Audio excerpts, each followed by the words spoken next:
I believe we are live. I do not have a chat screen. So if we are live and you are here, I have no real way of knowing that.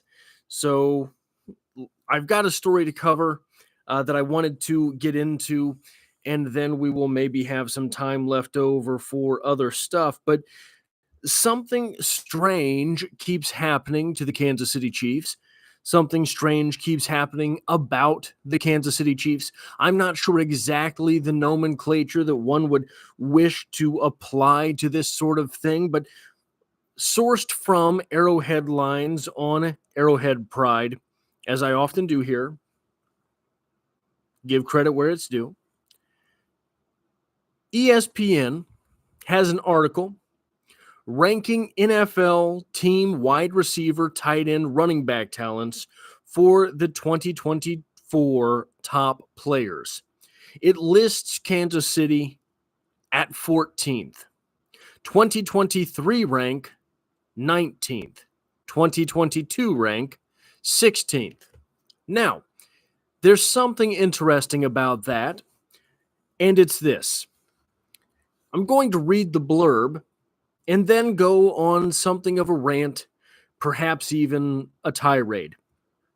To be 100% honest, I don't even really have good enough notes to know where this is going yet, because it's something that is so sort of nebulous that keeps happening in reference to the Kansas City Chiefs. It's difficult for me to really nail down any type of coherent through line. But we get this from the article in question. It can't be as bad as it was last year. Kansas City's wide receivers posted the worst drop rate of the past decade. And when that regressed towards the mean during the playoffs, the offense was good enough to win the Super Bowl. Wideout has been perhaps the only source of consternation for this team since trading away Tyreek Hill.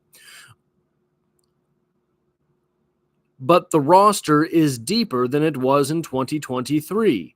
The Chiefs won't be relying on Sky Moore and Kadarius Toney. Marquise Brown, wildly efficient at times during his time with the Ravens and Cardinals, is an upgrade on Marquez Valdez-Scantling. Now, while obviously that last sentence is backhandedly complimentary, well, Marquise Brown is better than MVS. The tenor, the tone, the voice behind this article in general is less than complimentary. In fact, one would be tempted to not guess that the Kansas City Chiefs even made the playoffs based on that blurb, let alone that the Kansas City Chiefs, where was it that their season ended? I can't. Was it the wild card round? No. The division round they won, or something consecutive seasons, ended up winning the Super Bowl. That's how their season ended, and yet we get little blurbs like this. And in fact, there was another article on Arrowhead Pride today. This is just the headline. Justin Reed earns honorable mention in safeties rankings. Oh, okay, so it's not the wide receivers and tight ends and running backs that were good enough to win the Super Bowl, and it wasn't the safety in Justin Reed who only gets an honorable mention. We got an article a couple days ago about Nick Bolton, much in the same fashion, putting him, if I'm remembering correctly, somewhere around the middle of the NFL. And there was an article not long ago about Isaiah Pacheco, putting him around the middle of the NFL as well. So the big question to me is this: how are the Chiefs doing it? How are the Chiefs, who are middling in so many rankings, winning consecutive Super Bowls, in prime position to get to a third consecutive Super Bowl and maybe win that as well? How are the Chiefs, the team that is doing all of this action, despite the fact that they are drafting late in the draft every year. They have been to so many consecutive AFC championship games. They have won so many consecutive AFC West crowns, but they're middling everywhere. Sure, they have the best player in football in Patrick Mahomes, but teams have had the best player in football many times before Patrick Mahomes. There's always a best player in football. There's always a best quarterback. In fact, there have been times where the best player in football and the best quarterback in football were in fact different players, and one team had them both. I would contest Joe Montana was the best quarterback in the NFL. Jerry Rice was the best player in the NFL. The 49ers had both of those players. They never three-peated. How is it that with such a middling collection of talent, the Kansas City Chiefs have managed to win so many games? Something is amiss. Here's what it is, if you ask me. Here it is, in my opinion. The Kansas City Chiefs are just looked over. The Kansas City Chiefs play for flyover country. The Kansas City Chiefs are a small market team. The Kansas City Chiefs don't have New York. The Kansas City Chiefs don't have LA. They don't have these media hubs around them. And so it must be that the Kansas City Chiefs, they're okay. It's Patrick Mahomes carrying the whole thing. And while, yes, Patrick Mahomes is a generational talent, a talent the likes of which we have not heretofore seen, he can't win consecutive Super Bowls on his own. The article that I read from mentions trading away Tyreek Hill.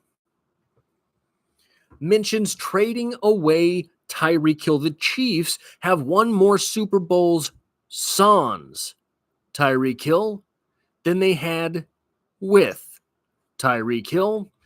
Tyreek Hill, by the by, has only been gone for 2 seasons. He played more seasons than that with Patrick Mahomes and only had 1 ring in that time. So there is much more talent in this Kansas City Chiefs team than the national media is even willing to concede, let alone to praise. The starting safety, middle of the pack. The wide receivers, running backs, and tight ends as a package, middle of the pack. Listen to any of these articles about the Kansas City Chiefs offensive tackles. Oh, the worst thing in the world. I was reading an article the other day that was talking about Jawan Taylor as the worst acquisition, the worst free agent signing in Chiefs history. I'm sorry. If you are the starting right tackle on a Super Bowl winning team, I don't think you qualify as the worst signing in Chiefs team history. I don't think that counts. Going to the comments, Chris the Rebel says, "What's up? Our Chiefs winning 3x. I believe that is a legitimate possibility." My chat is all messed up. I don't have one on the actual streaming right here. So something is wrong with the internet in general. So if you are trying to come in on the chat, find some way to let me know. I don't know exactly what's going on, but I'm having to pull this stream up on my phone to have access to the chat at all. And it also looks like I am being broadcast through a Sega Genesis. So I am not sure I have Spectrum, and Spectrum is quite possibly the worst anything ever, the worst company in anything ever. I constantly just randomly lose internet connection, despite the fact that I am paying for it, and for some reason I am paying for a landline phone as well, that I have called Spectrum 16, 17, 25 times, and no one knows how to get I think it's a $20 monthly charge for a landline off of my bill.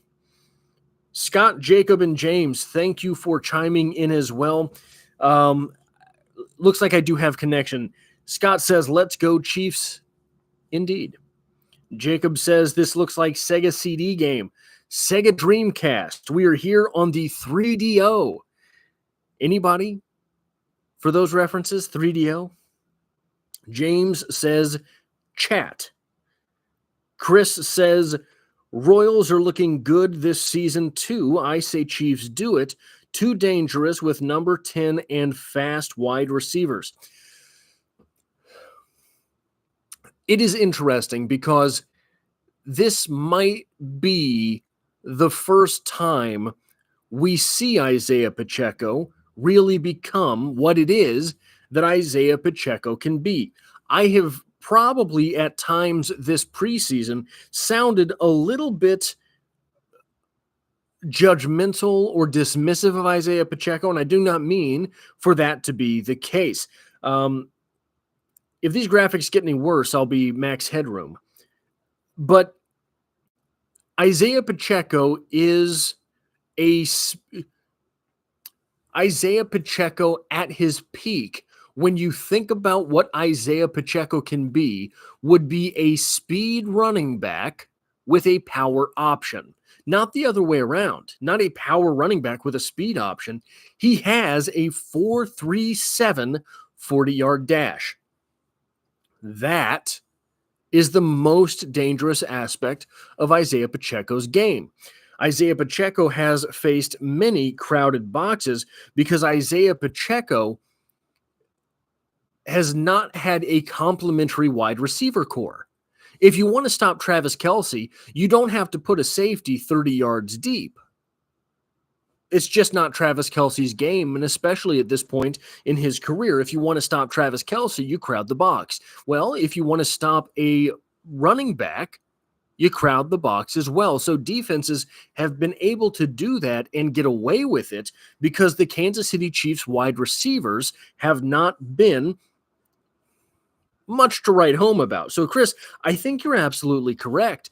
With Marquise Brown and Xavier Worthy on the field, you're going to have to take a safety back. You might even have to take a linebacker off the field. You might have to play this Kansas City Chiefs offense in dime all the time. Well, Jared Wiley, I believe Baylor Cupp, and Isaiah Pacheco are going to have something to say about that as well. Keith said he wanted a 3DO so bad. Keith, I'm afraid you are an old person. To even understand the 3DO reference, you have to be an old person. Do you remember that there was a fighting game on the 3DO for which Brian May from Queen, Brian May of Queen fame, did like half of the soundtrack or the whole soundtrack? I can't remember. The 3DO, a wildly underrated, and I say this probably as a non-gamer. I don't think I could be considered a gamer at this point. I haven't touched a controller or anything for over a decade. But the 3DO, an underrated generation of gaming. Jacob says everything depends on how the O-line performs. Probably. I think that's always the case. I think the Kansas City Chiefs are entering the 2024 season in better shape on the offensive line than they entered the 2023 season. I think also it is unlikely that Jawaan Taylor gets targeted the way he did last year. And honestly, it seems pretty obvious to me that Jawaan Taylor was targeted last season. He wasn't doing anything that other starting offensive tackles in the league don't do. I still don't have an explanation for that. I don't know if it's because the league felt so embarrassed about that opening night where Twitter was on fire about, oh, Jawaan Taylor is cheating. and then decided, well, we're going to put a snuff on this or what it was. But I don't have an explanation for why. So it just sounds like a conspiracy theory. Chris says, I believe he'll have light boxes like Hunt did, but much faster with power. I agree. Yeah. Pardon me. The confusing thing about Hunt is he ran, and I might be wrong on this, so look it up, but I'm not wrong with the gist of this. Kareem Hunt ran like a 4.63 40, something like that. Kareem Hunt has more breakaway runs than I have seen in the last 15 years of watching NFL football. So a guy who runs about the same 40 as me has the most breakaway runs that I've seen in the NFL in a considerable amount of time. That is because, well, for one, he had great balance. He had great vision. Two, or I guess that's three now, he was in the light boxes were incredible for a running back with balance and vision. Right? I don't, it's just like the perfect potpourri of ingredients for a running back like Kareem Hunt, which, by the way, guys, I hate to do this because I hate the Broncos with a passion. Audric Estime is going to be Kareem Hunt. Audric Estime, the running back from Notre Dame, who 6th round, 5th round, 6th round pick, he may have been undrafted. I can't remember where Audric Estime found himself, a member of the Broncos, but he was either drafted or UDFA'd with the Broncos. And he's going to be good. He is going to be a pain in the side for the Chiefs. Luckily, it might be all the Broncos have. Casey says, sorry to have to tell you, your gear connection cannot handle a live stream. Love your words, though. I'm not sure. I'm really not sure what's going on. I tried to live stream. This would have been a month and a half ago, maybe, and the connection wouldn't work. It just wouldn't show up. Now, the chat is not available on my computer, so I have to have my phone pulled up as well. I apologize for this, guys. I'll see if I can get anything figured out. I am not a tech guy, so I apologize. Scott says, could our cornerback room be so good that we make a decision on Williams or Watson and surprise trade one of them? I put out a video, yesterday's video was about trade bait on the defense. 2 days ago was the offense. I think so. The Kansas City Chiefs, Nick Jones, Jamari Conner, Kamal Hadden, so many names. So many. Miles Battle. I am a firm believer in Miles Battle. I think he's going to be very good. I don't know if it's going to be this year.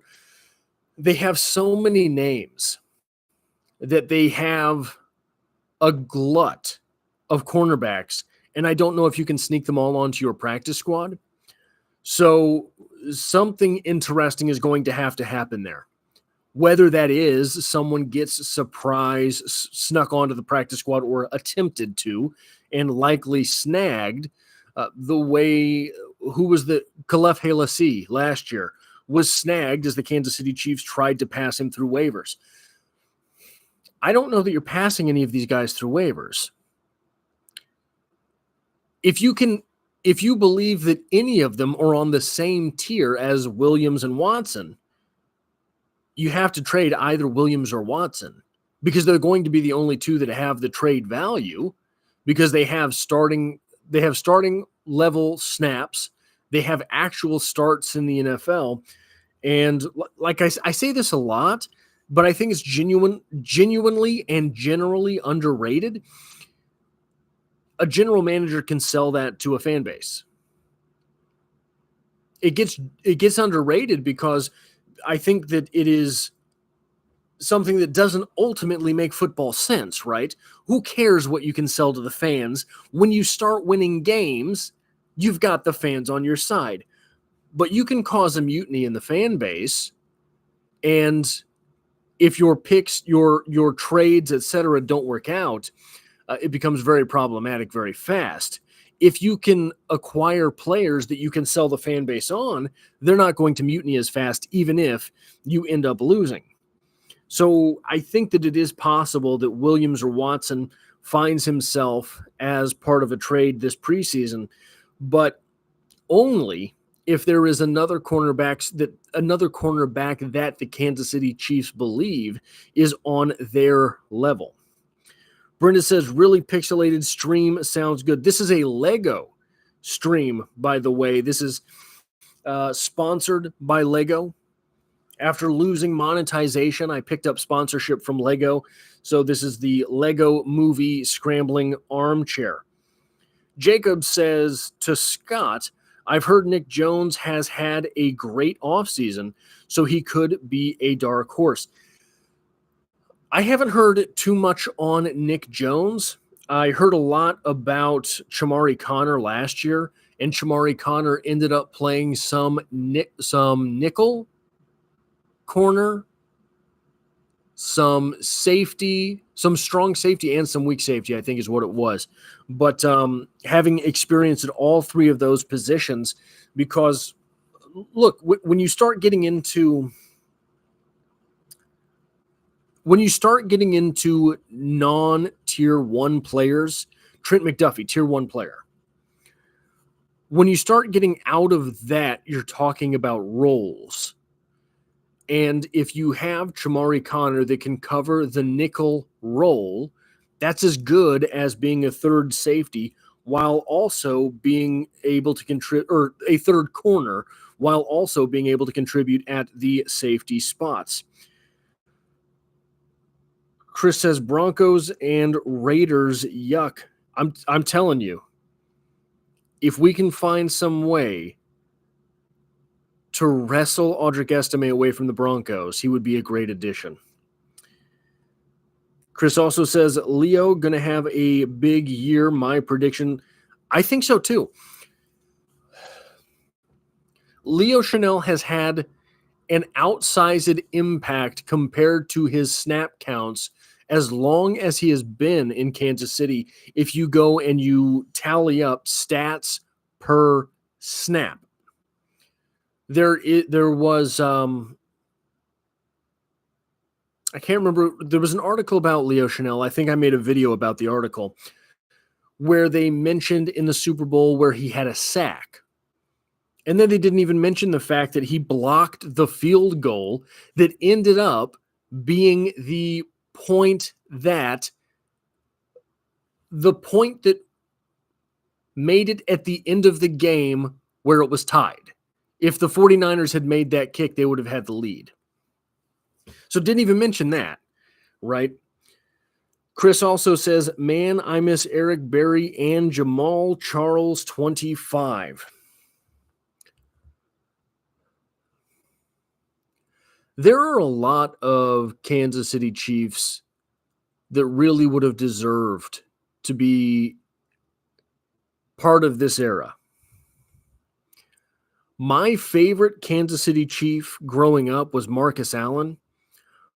Probably not was not the guy who most needed a Super Bowl. He had a Super Bowl, had a Super Bowl MVP, but he is a guy. Anyway, that's not what I was going to say.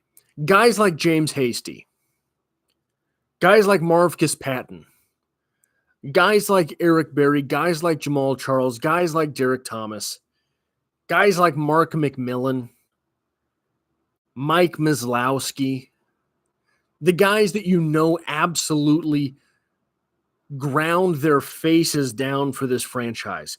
Guys that you know, Tony Gonzalez. That's right, Chris. Tony Gonzalez. Guys that you know absolutely wore down for this franchise and didn't get to be part of this, you know? And it's wild It's wild that everything came so fast, right? The only, and you guys will have to tell me if this was different for you. The only Super Bowl that felt really pressure packed to me, we're talking about 4 Super Bowls now. The only Super Bowl that felt really pressure packed to me was the first one, because I had watched football for so long. I had loved football for so long. And there are so many franchises that to this day don't have a Super Bowl. There are so many great quarterbacks. You talk about when I was growing up, the guy that everybody said, "Oh man," was Dan Marino. Never had a Super Bowl, can't be the greatest. So after that first one, in the back of my mind, and you hate to admit this as a fan, because I've watched the Kansas City Chiefs since I was in the 4th, 5th grade. But in the back of my mind, after that first Super Bowl, everything was gravy. Everything was gravy. And I know that sometimes my commentary on this channel in the wake of a loss, in the wake of an embarrassing loss, like the Raiders' loss on Christmas last year, rubs people the wrong way. Because I'm always talking about, hey, it's not that bad. Teams lose games in the NFL. Even the greatest team we've ever seen, those undefeated Patriots, they couldn't win the last one. I'd rather lose in week 12 than the Super Bowl. In the back of my mind, after that point, everything was gravy until last year, when the Kansas City Chiefs had the actual opportunity to cement a dynasty. It kind of felt pressure-packed again. And it came down to the wire. One thing that I wonder,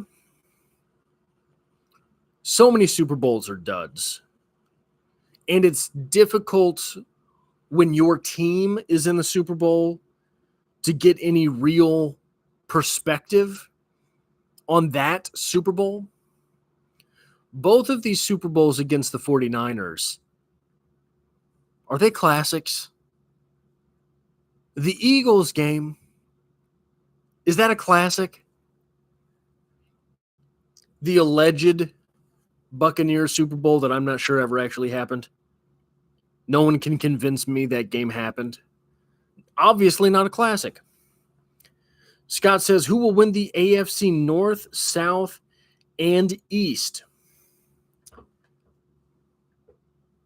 I hate to take this route. I really don't know. I think the Texans are going to be a division winner. Outside of that, I really don't know. Outside of the Texans, and here's the thing with the Texans could completely melt down. We saw the 2018 Kansas City Chiefs in that Texans team. Guys, it is a rarity that works out for year 2. Now, they've acquired a whole lot more talent, but it is a rarity that works out in year 2. I mean, the NFL history is littered with promising young teams on the upstart that don't come back for round 2. Chris says his favorite was Joe Montana. Joe Montana as a guy that should have gotten a Super Bowl with the Chiefs. Chris agrees that the first Super Bowl was the pressure-packed one. Chris says, I agree, playoff curse is broken now, thanks to number 15. I was worried on number 1, too.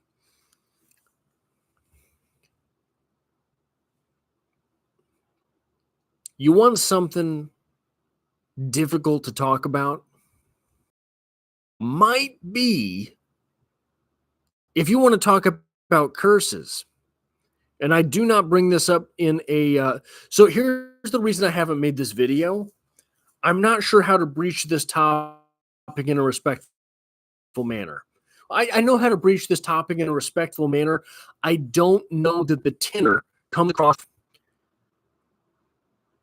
The Chiefs might be the most cursed franchise off the field.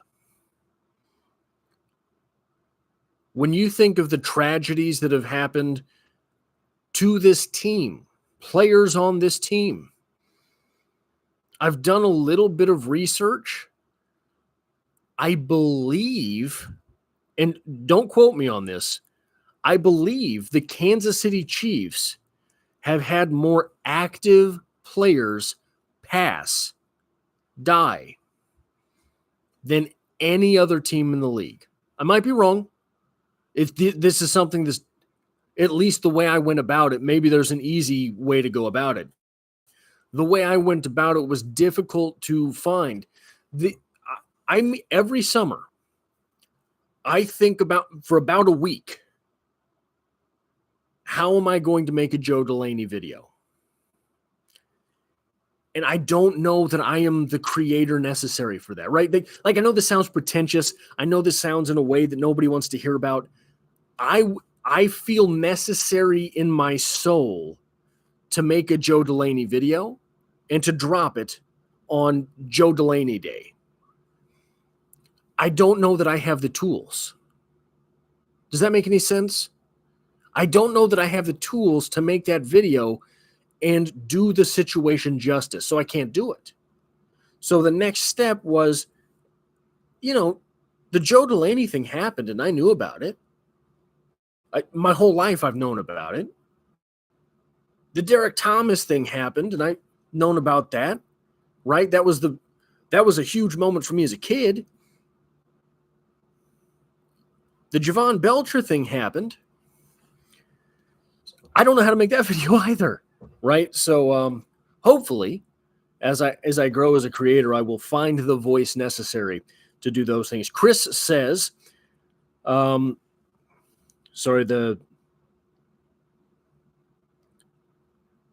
real Chiefs fans seen it all. I was at the Indy game with luck. Let's say I had to pay for things at the Indianapolis hotel. I was living in St. Louis at that time. That was the most frustrating thing. Here's the thing about, okay. I've lived in 3 different cities: Kansas City, St. Joseph, and St. Louis. St. Louis is the most aggravating place I've ever lived. St. Louis is an extremely aggravating place. St. Louis is one of the reasons St. Louis is aggravating is because, and if you're from St. Louis, I apologize, but I think you will understand and recognize what I'm about to say. Everyone in St. Louis is a general manager, and not of the St. Louis Cardinals. No.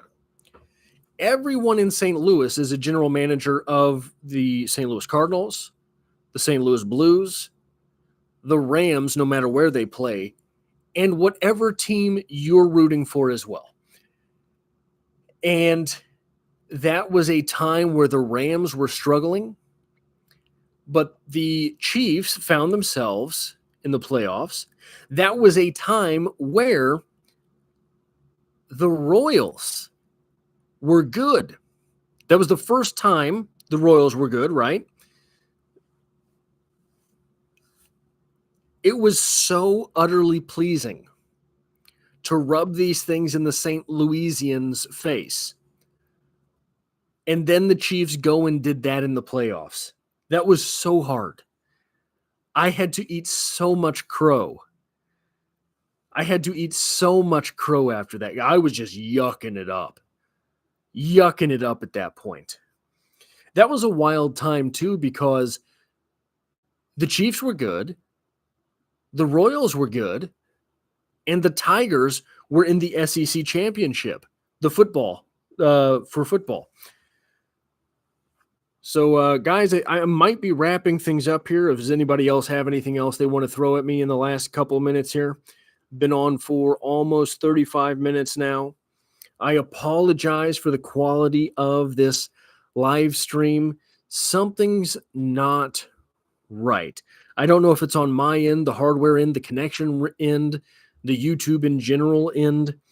So we will see. I am hoping to do more live streams in the future. So yeah, I guess we will go ahead and sign off with that. It was good chatting with everyone. It was good being here. Chris, good to see you.